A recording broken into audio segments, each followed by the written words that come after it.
모세오경에서 모세가 전한 말씀 중에 이스라엘 백성들의 목표는 가나안 땅입니다. 가나안 땅을 약속받고 이미 아브라함 때부터 받은 거죠. 가나안 땅을 들어가려면 일단 하나님의 백성이라고 하는 정체성이 필요하고, 그들이 그곳에 가서 어떻게 살 것이냐 하는 표준, 기준이 되는 하나님의 율법을 바르게 이해하고 바르게 깨닫는 겁니다. 그리고 실천하는 거예요. 그걸 갖다 순종이라고 해요. 순종. 그러다면은 그들의 쓴 뿌리, 악을 제거해야 되는데 유혹, 선악과 따먹으면 안 되죠. 망하는 거잖아요. 그게 우상숭배예요. 탐욕, 우상숭배. 우상숭배 속에는 정욕, 그 다음에 그 물질의 욕심, 모든 게 다 들어가 있어요. 거기에.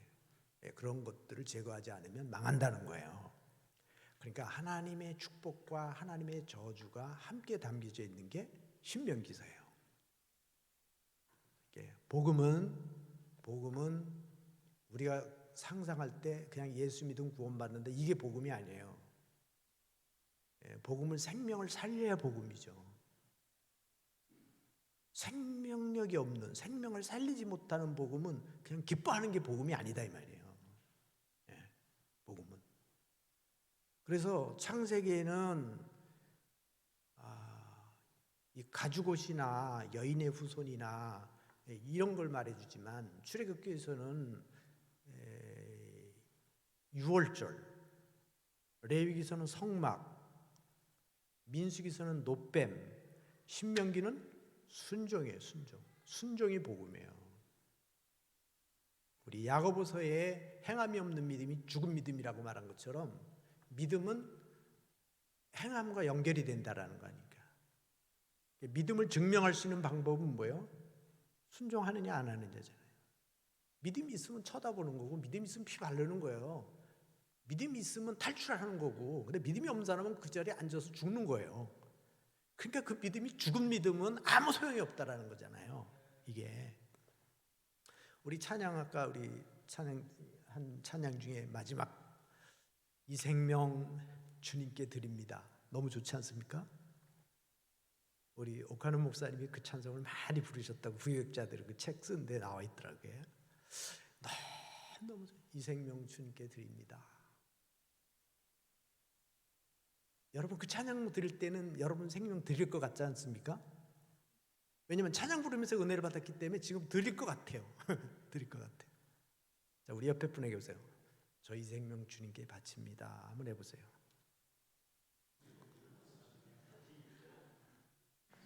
아마 지금은 저도 바칠 것 같아요. 그 찬양을 들으니까, 찬양을 드리고 나니까 바칠 것 같아요. 그런데 거기서 중요한 게 뭐냐?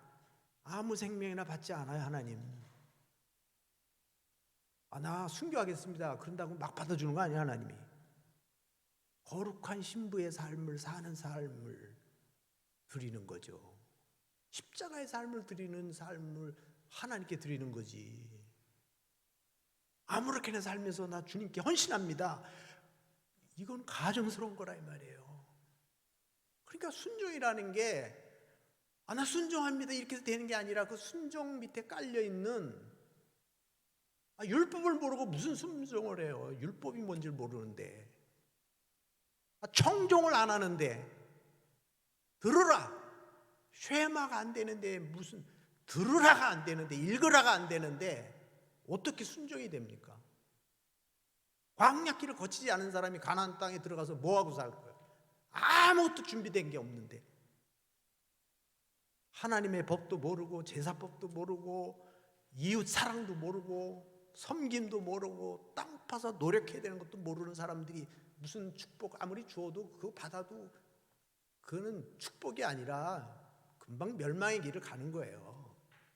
이게 그러니까 순종이라는 소리 단순하게 그냥 순간적으로 뭐 철회기도 해가지고 순종 그냥 하고 뭐 순식간에 그냥 이렇게 된 게 아니라 이 말이에요. 준비된 사람만이 가능하다. 순교는 준비되지 않으면 절대 순교할 수 없어요. 작은 삶에 헌신이 없는 사람이 어떻게 순교라는 말을 할 수 있습니까? 도덕성이 깨어진 사람들이 나라를 위해서 일한다고 그러지만 벌써 이 첫 단추가 잘못된 거예요. 도덕성이 무너진 사람이 무슨 공직자에서 일을 합니까? 그러니까 앞날이 까마득한 거예요, 다. 자기 주변 정리가 안 된 사람들이 이웃을 위해서, 사회를 위해서, 국가를 위해서 일한다는 거, 이런 게 바람직하다. 우리 기독교인들을 말하면 내 가정을 지키지 못하고 나 자신을 지키지 못하면서 우리가 이웃을 사랑한다, 이웃에게 생명을 전해준다, 복음을 전한다. 그러니까 우리 예수님께서 하신 말씀 중에 너희는 먼저 그의 나라와 그의 의를 구하라. 먼저 할 일이 있는 거예요. 먼저 할 일이. 제가 오늘은 준비 시간이 짧으니까 도리어 마음이 편하네요. 오늘 당회도 있으시고 저도 또 공부도 해야 되고. 그런데 제가 좀 정리를 했어요. 그래서 이제 정리를 좀 하는데,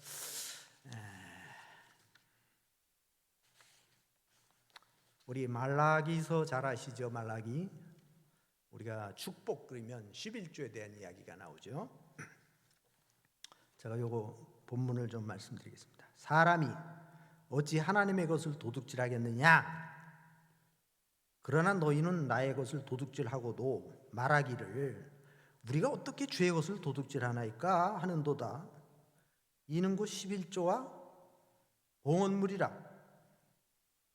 너희 곧 온 나라가 나의 것을 도둑질하였으므로 너희가 저주를 받았느니라. 이스라엘 백성들은 하나님의 것을 어떻게 도둑질하냐 그러면서 하나님 걸 하나님께 드리지 않아요. 근데 그거 자신을 몰라요. 이게 이스라엘 백성들이에요. 근데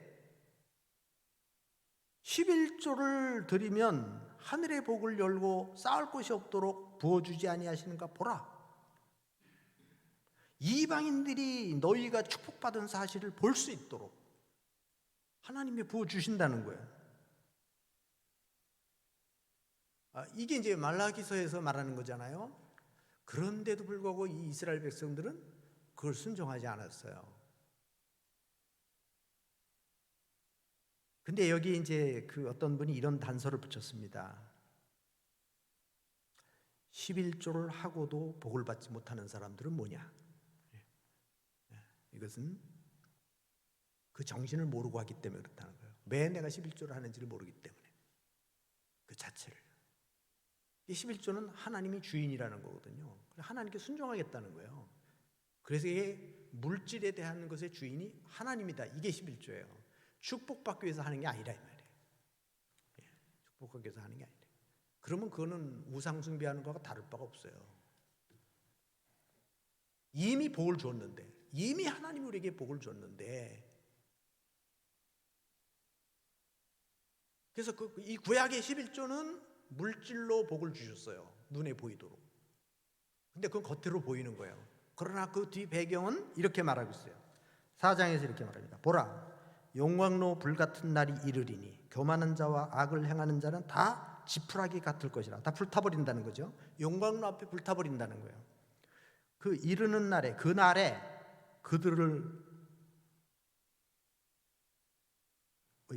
그 이르는 날에 그들을 살라, 이렇게 불태운다는 거죠. 그 뿌리와 가지를 남기지 아니할 것이로되 내 이름을 경외하는 너희에게는, 이렇게 해야 돼요. 지금 앞에서 11조 얘기를 하고 있지만 지금 말씀하고자 하는 그 요점이 뭐냐면 하나님의 말씀이에요. 하나님 주인 되신 하나님 말씀. 자, 하나님을 경외하는 너희에게, 이렇게 하나님을 경외하는 너희에게 공의로운 해가 떠올라서 치료하는 광선을 비추리니 너희가 나가서 외양간에 나온 송아지같이 뛰놀리라.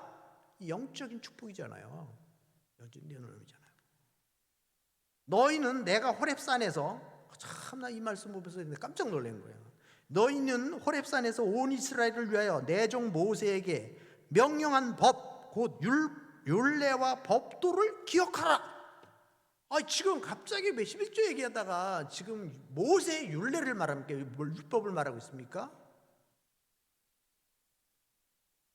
하나님 주인이시라는 거잖아요. 하나님의 말씀. 사람이 떡으로만 사는 것이 아니라 하나님의 입으로 나오는 말씀으로 산다는 거잖아요. 이게 지금 이렇게 하나님의, 그러니까 이 이스라엘 백성들을 40년 동안 이스라엘 백성들을 광야에서 훈련시킨 이유는 뭐예요? 하나님 말씀 먹고 살아라는 거예요. 그게 그들에게 복이라는 거예요. 그거 얘기하려고 그래요. 보라, 여호와의 크고 두려운 날이 이르기 전에 내가 선지자 엘리야를 너에게 보내리니 그가 아버지의 마음을 자녀에게로 돌이키게 하고 자녀들의 마음을 그들의 아버지에게로 돌이키게 하리라. 이거 아주 몇십 년 전에 여운학 장로님 그 이슬비 전도학교 할 때 이 말씀 가지고 하셨는데 그때 상당히 굉장히 아주 충격으로 와닿았는데 제가 요즘 와서 다시 이 말씀을 보니까 아버지의 마음을 자녀에게로, 자녀의 마음을 아버지에게로. 이거를 위해서 누구를 보내? 선지자를 보내준다는 거 아니에요. 이 선지자를 보내는데 이 선지자 중에 최고 선지자가 예수님이잖아요. 선지자들을 쭉 보내는 거는 다 뭐냐면 예수님을 받아들이기 위한 준비란 말이에요. 아버지의 마음이에요. 하나님의 마음. 하나님의 마음이 어떤 걸 알려주는 거예요. 예수님을 통해서. 하나님의 마음이 이런 마음이다. 그래서 예수님의 십자가에 못 박혀 그 처철한 비참한 십자가의 저주를 받는 그 예수님의 모습을 보면서 그 아버지의 마음이 어떠냐. 탕자의 비유를 말하면서 아버지의 마음이 어떤 마음이냐. 하나님의 마음이. 하나님 우리를 사랑한다는 게 뭐냐. 그게 예수님의 십자가에 못 박혀 죽기까지 사랑하셨다는 거죠. 그렇게 우리를 사랑하신다는 거잖아요. 그 여기 이렇게 말합니다. 그가 아버지의 마음을 자녀에게로 돌이키게 하고 자녀들의 마음을 그들의 아버지에게로 돌이키게 하리라. 돌이키지 아니하면 두렵건대 내가 와서 저주로 그 땅을 칠까 하노라. 자, 지금 선지자들을 보내서 엘리야 선지자나 이 선지자들을 보내서 세례 요한을 보내서 예수님을 보내서 그들을 돌아오게 하는 거잖아요. 하나님께로 돌아오게 하는데 이 돌아오게 하는 이것이 너희가 귀를 기울이지 않으면 저주가 임한다는 거잖아요. 자, 우리 요한복음 3장 16절 다 같이 한번 외워보시죠. 시작. 하나님이 세상을 이처럼 사랑하사 독생자를 주셨으니 이는 그를 믿는 자마다 멸망하지 않고 영생을 얻게 하려 하심이라. 하나님의 사랑이에요. 그래서 복음은 사랑이라는 것의 배경이 너무 깊게 깔려 있어요. 근데 이 사랑은 이 복음이 왔지만 이 땅에 왔지만 복음이 왔지만 어두움은 그를 받지 못하는 거예요. 어둠을 받지 못하기 때문에 그들에겐 저주예요. 서기관과 바리새인들에게는 스트레스가 되는 거예요. 서기관과 바리새인들에게는 자기들이 누리던 모든 영광을 예수님의 오심으로 말미암아 그들이 잘못됐다는 게 다 드러나 버린 거예요. 그런 이들이 얼마나 열을 받겠습니까? 영적인 축복도 못 받을 뿐만 아니라 그들이 사람들을 속인 거 아니에요. 다 외식함으로 해서 자기들이 거룩하다고 자기를 나타내 보이려고 그랬는데 그게 다 죽어버린 거 아닙니까? 이게. 그래서 진짜 순종은 뭐예요? 하나님의 뜻대로 행하는 자라야 우리 천국에 들어가리라. 근데 거기서 보세요. 내 아버지의 뜻이 뭐냐? 예수를 바르게 하는 거다. 예수, 그러니까 하나님의 뜻 가운데 최고의 큰 하나님의 뜻은 예수 그리스도가 누군지를 아는 거예요. 그것보다 더 중요한 일은 없어요. 그것보다 더 중요한 일은 이게 순종. 이걸 모르고 무슨 순종이 되겠습니까? 순종이. 이제 이런 생각, 순종이라는 말을 한마디로 말하기가 참 어렵기 때문에 아브라함이 순종하는 게 얼마나 힘들었겠습니까? 너 본토 친척 아버지 집을 떠나 내가 지시하는 땅으로 가라 그랬을 때 아브라함이 뭘로 기준을 했을까? 이게 떠나라는 거는 알았을 것 같고 하나님이 인도해 주실 걸 믿은 거잖아요. 그런데 순종이 쉬운 게 아니에요. 근데 우리가 아브라함이라면 어떻게 아니 뭘 좀 구체적으로 가르쳐 주시고 말씀하시지. 그걸 뭐 이게 도대체. 근데 아브라함에게 이걸 믿음으로 칭찬을 하시잖아요. 이게 아브라함에게 약속을 합니다. 물론 이제 아담과 하와에게 약속을 해요. 뭐냐면 너에게 복을 주겠다. 사람을 창조하시고 사람에게 복을 주사 생육하고 번성하라. 정복하고 다스려라. 이 복을 줍니다. 에덴 동산을 주셨는데 거기에 그들에게 말씀을 주셨습니다. 선악과는 따먹지 마라. 다 먹어도 좋은데. 근데 그거 어김으로 인해서 에덴 동산의 축복을 뺏기고 쫓겨나는 거예요. 이게. 그다음에 노아 홍수로 하나님이 또 심판하신다고 약속했는데 그것을 따른 사람은 노아 한 사람뿐이에요. 그 다음에 그 홍수에서 나온 후에도 다시 하나님이 그에게 똑같은 아담과 하와에게 주셨던 약속을 해요. 생육하고 번성하라. 정복하고 다스려라. 이 축복을 그들에게 주는 거예요. 근데 이것이 계속해서 내려옵니다. 이게 이제 아브라함 때 와서 또 그렇게 하고 이삭 때 와서 또 똑같이 그래요. 근데 그들에게 복을 줄 때 뭐라고 얘기를 하냐면 모든 족속이 너로 말미암아 복을 얻을 것이라 하신지라. 이게 이제 아브라함에게 약속한 건데 12장에서 이게요 다시 또 이삭에게도 창세기 26장 4절에서 이렇게 납니다. 내 자손으로 말미암아 천하 만민이 복을 받으리라. 복을 받으리라. 그리고 이게 또 야곱에게 또 약속을 해요.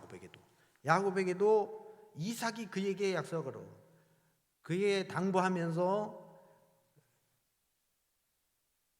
내가 생육하고 번성하며 이제 쭉 하다가 모든 족속이 너와 내 자손으로 말미암아 복을 받으리라. 근데 이게 뭐냐면 이 복은 그러니까 아브라함이 받았던 축복, 이삭이 받았던 축복, 야곱이 받았던 축복은 하나님의 말씀에 순종함으로 받은 복인데 그 복은 뭐냐? 축복의 통로로 사용하시는 복을 받은 거예요.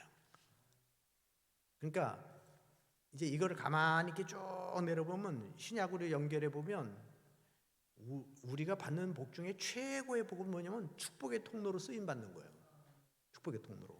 내가 먼저 복을 받고 나를 통해서 다른 사람의 복을 또 나눠주고 그 하나님의 축복의 근원이신 하나님께로 사람들을 연결해주고 그 하나님의 기업에 들어가서 함께 일하는 거예요.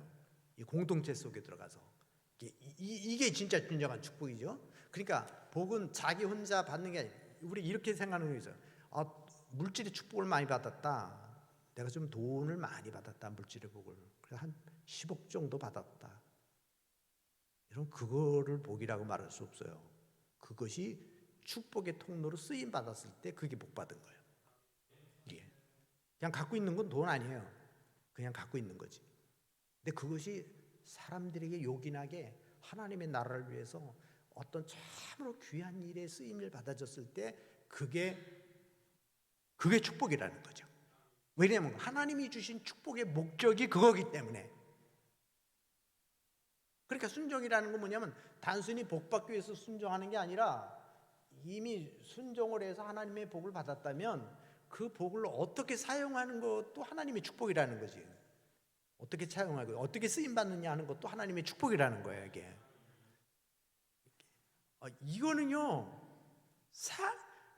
이 축복을 받은 사람들은 못 받은 사람은 그게 뭔지를 도무지 알 수가 없다는 거 아닙니까? 찬송해 바란 대로 우리가 받은 복을 그들이 알 수 없다는 거 아닙니까? 그래서 천사도 부러워하는 거 아니에요? 이 천사도 부러워할 만한 축복을 받는 거예요. 그게 순종을 통해서 받는 건데 순종은 한 번으로 끝나는 게 아니라 주님 앞에 가는 날까지 계속 진행되는 거잖아요.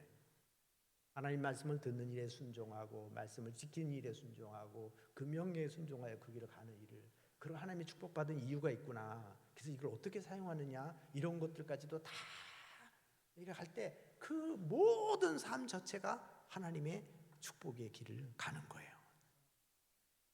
요즘에요 우리 건강 관리 중에 참 중요한 게 여러 가지가 있지만 우리 심장이나 혈관이나 그다음에 우리 신장 이런 것들이 참 중요한 겁니다. 혈관이 문제가 생기면 여러 가지 문제들이 생겨요. 호흡기관이나 어떤 것들이 그게 원활하게 움직여야 되잖아요. 그러니까 우리가 영적인 부분에서 하나님과의 소통이 됐을 때, 이게 순종이라는 삶이 있을 때 하나님의 축복의 통로가 계속 움직여져 가는 거 아닙니까? 근데 이게 막혀버리면 어떻게 되습니까? 막혀버리면 중풍병자가 되는 거잖아요. 영적으로 중풍병자가 되면 아무것도 할 수 없는 거예요. 아무것도 할 수 없는 겁니다. 그러니까 하나님의 순종이나 하나님의 축복은 현재예요. 현재. 우리 과거가 아니라 현재. 그 과거라고 하는 걸 기초로 해서 현재, 그리고 미래를 향해서 가는 거예요. 그러니까 항상 행복할 수밖에 없어요. 그래서 기쁨으로 갈 수밖에 없는 거예요. 순종의 삶을 사는 것은 그 자체가 행복하다 이 말이에요. 제가 말씀드리지만 우리 아침 9시에 부름받아서 하루 일당을 받는 사람하고 오후 5시에 와서 1시간 일하고 일당 받는 사람하고 누가 더 행복하다고요? 9시에 온 사람이 더 행복한 거예요. 오후 5시에 온 사람이 나는 축복받았어 그렇게 말하는 거는 그거는 우리 기독교 정신이 아니다. 왜냐하면 하나님의 선한 일에 아침부터 부름을 받았다는 게 하루 종일 복된 일에 참여한 거잖아요. 이게. 그러면 오후에 5시에 온 사람은 1시간밖에 못한 거예요. 그건 아쉬움이요. 물론 그 자신에게는 복이 될 수 있지만 자랑거리는 아니다 이 말이에요. 자랑거리는 아니다.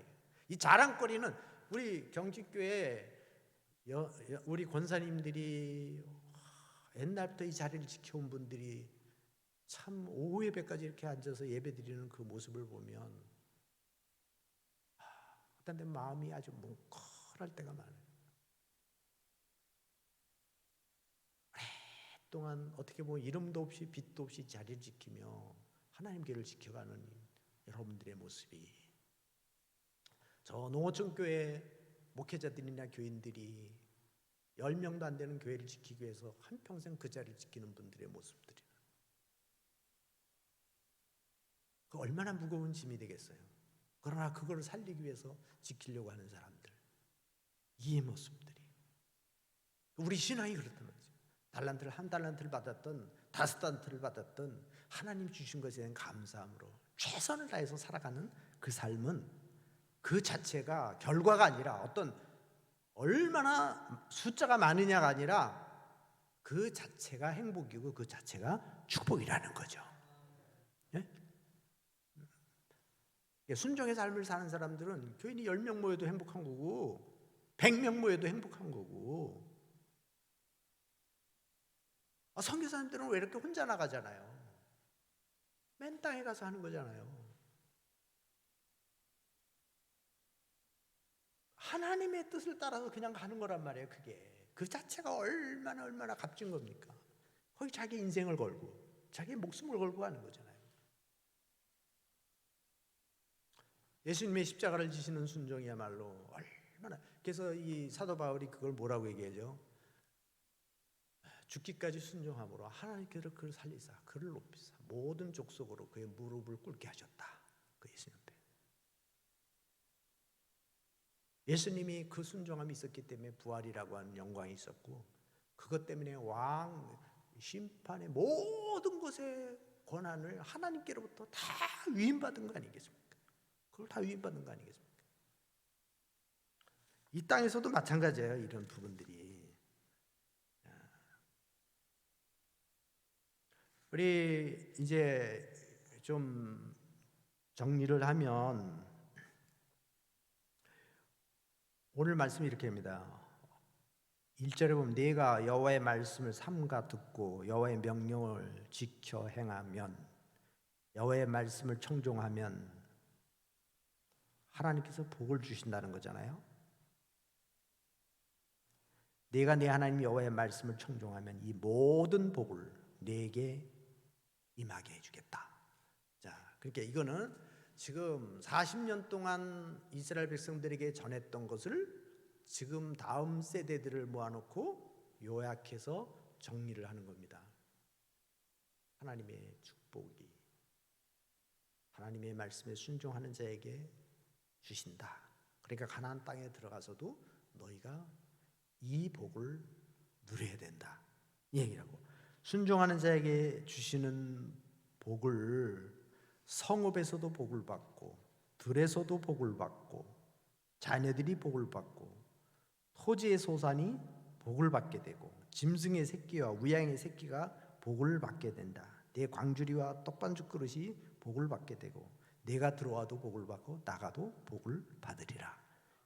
그냥 듣기만 해도 너무 좋지 않습니까? 우리 다시 한번 여기 읽어봅시다. 그냥 이 말씀이 더 뜻이 있을 것 같아요. 자, 우리 28장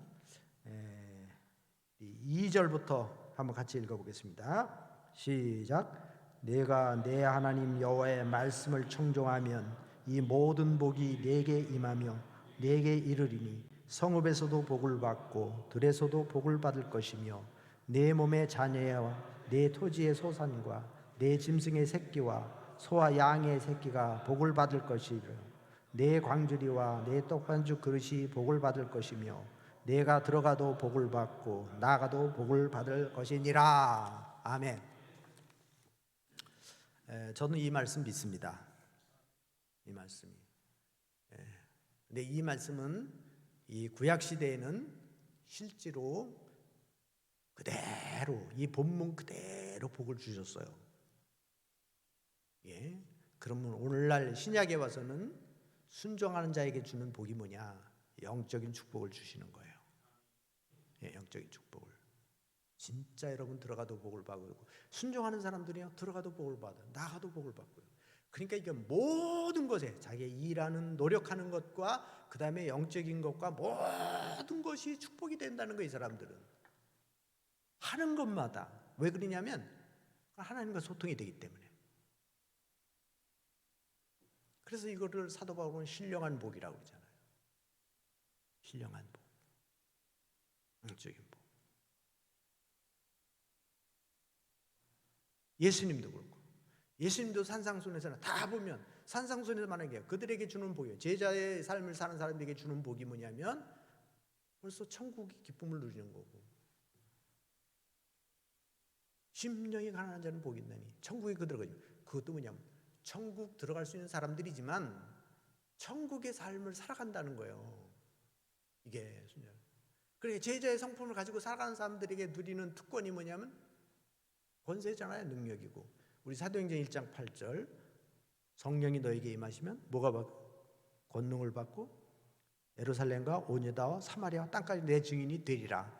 그러니까 이게 성령이 임하면 그 능력이 나타나는데 그걸 갖다가 우리가 바꿔 말하면 성령 충만하면 있잖아요. 성령 충만하면 하나님이 그 복을 주신다는 거잖아요. 그러니까 지금 무슨 얘기냐면 순종하는 사람들에게 사실 성령 충만이 되는 거잖아요. 우리가 요약해서 딱 우리가 오늘날로 해석을 하면 여기에 순종. 지금 이스라엘 백성들에게는 뭐예요? 십계명이에요. 하나님 사랑과 이웃 사랑. 이것이 기초가 돼야 가나안 땅에 들어가서 그들이 복을 받는다는 거예요. 그 오늘날도 마찬가지예요. 십계명이 우리에게 기초가 되는데 그거 뭐예요? 하나님 사랑과 이웃 사랑이에요. 그 하나님 사랑이 뭡니까? 하나님을 바르게 아는 것이고 하나님께 예배 드리는 거고 하나님 말씀을 듣고 경외하는 거고, 이것이 예수님을 통해서 제자들에게 가르쳐준 말씀들이고 그것이 바로 지상명령으로 연결이 되는 거잖아요. 그러니까 오늘날로 말하면 순종의 삶은 제자의 삶을 사는 거예요. 예수님의 성품을 닮아가고 예수님의 인격을 배워가고 예수님의 가르침과 예수님의 명령을 우리가 받아들여져 가는 거예요. 그러니까 자, 아까 서두른데 말씀드린 대로 순종은 배워야 가능하다. 배워야 된다. 알아들어야 가능하다. 복음의 눈이 열려야 가능하다. 잘못 알고 있으면 사도 바울처럼, 사도 바울이 오늘 안 목사님 설교하신 대로 예수님 만나기 전에는 몰랐잖아요. 예수님이 누군지를. 그리고 자기가 하는 일이 얼마나 잘못됐는지를 몰랐잖아요. 그 예수님 만나고 나서 깨달은 것처럼 우리가 성령의 은혜를 받지 않고는, 영적으로 깨닫지 못하고는, 우리가 어쩌면 광야 40년 통해서 훈련을 받든, 모세의 말씀을 통해서 깨닫든, 예수님의 제자를 따라다니면서 깨닫든, 우리가 교회를 통해서 깨닫고 알아듣고, 그 다음에 확고한 믿음의 철학이 쓰고, 그것과 같이 동시에 그를 향해서 야 이거로구나 하는 것이 됐을 때는 우리가 순종의 삶을 살 수가 있다는 것입니다. 그렇지 않으면 순종이 너무 힘든 거예요. 이해가 안 되는데, 꼭 그렇게 해야 될 이유가 없는데, 이렇게 되니까 우리가 그것을 깨달아 알아들었을 때는, 성령의 음성으로 들었을 때는 확고하기 때문에 우리가 그 길을 기쁨으로 갈 수가 있습니다. 우리 진짜 순종의 삶을 살기 위해서는 지금 이 시간에 한 번에 되는 건 아니지만, 그 목표를 가지고 우리는 계속해서 하나님 앞에 몸부림치며 기도하며 낮아지며 청종하며 우리 그 길을 가시기를 바랍니다. 기도하겠습니다. 하나님, 순종은 그냥 하루아침에 될 수 있는 것이 아닙니다. 그러나 우리가 목표를 가져야만, 그렇게 살고자 하는 마음을 먹었을 때, 그래서 우리가 기도가 필요하고 말씀을 청종하고 깨닫고 다가갈 때, 성령의 은혜를 깨달아갈 때, 우리 영적인 눈이 열렸을 때, 귀가 열렸을 때 우리는 하나님의 뜻을 깨달아 알게 되고 그 뜻에 우리 인생을 걸 수가 있습니다. 하나님, 우리가 그 길을 가게 하여 주옵소서. 예수님의 이름으로 기도합나이다. 아멘.